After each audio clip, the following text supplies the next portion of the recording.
அன்பான சகோதர சகோதரிகளே, அதிகாலை நேர வணக்கம். இன்றைய நாளுக்கான அற்புதமான தேவனுடைய வார்த்தை ஏசாயா 44:3 தாகமுள்ளவரின் மேல் தண்ணீரையும் வறண்ட நிலத்தின் மேல் ஆறுகளையும் ஊற்றுவேன்.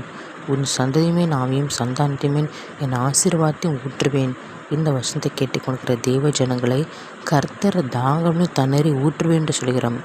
அதற்கு என்ன அர்த்தம் என்றாலும், தாகமாக ஜெபிக்கிற, தாகமாக ஊழியம் செய்ய விரும்புகிற, தாகமாக நற்கிரிகளை செய்ய விரும்புகிற, தாகமாக ஜெபிக்கிற, கர்த்தருடைய பிரமாணத்தை விரும்புகிற, கர்த்தருக்கு பயந்து நடக்கிற, இப்படி கர்த்தருடைய ஆவிக்குரிய காரியங்களை விரும்புகிற ஜனங்களுக்கு அவர் ஆறுகளையும் ஆவிக்குரிய ஆசீர்வாதங்களையும் ஆவிக்குரிய வரங்களையும் இம்மையிலும் உலகத்தில் இருக்கிற ஆசீர்வாதங்கள் எல்லாரையும் கர்த்தர் ஊற்ற விரும்புகிறார். கர்த்தர் ஆசீர்வாதத்தை பொழிந்தெடுக்க விரும்புகிறார்.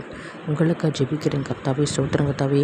ஆண்டவரே, நாங்கள் தாகமுள்ள பிள்ளைகளாக ஜெபிக்கிறது விதிக்கிறதிலும் ஊழியத்திலையும் தகப்பனை உம்மை நோக்கி ஸ்தோத்திரத்தை செலுத்துகிறதும் தகப்பன் நற்கிரியை செய்தியும் வாஞ்சியாக இருக்க நாங்கள் ஜெபிக்கிறோம்ப்பா. ஸ்தோத்திரம் கர்த்தாவே. எல்லா மக்களையும் ஆசிரியங்க, சபை எடுத்துக்கொள்ளப்படணும்ப்பா.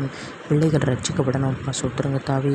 இயேசுவின் ரகசிய வருகைப்போ நாங்கள் எல்லோரும் எடுத்துக்கொள்ளப்பட எங்கள் ஒவ்வொருத்தரையும் தகுதிப்படுத்துங்க, வழிநடத்துங்க ராஜா. மீட்பர் மக்கள் இயேசு கிறிஸ்து நாமத்தில் ஜெபிக்கிறேன் என் ஜீவன் நல்ல தகப்பனே, ஆமேன்.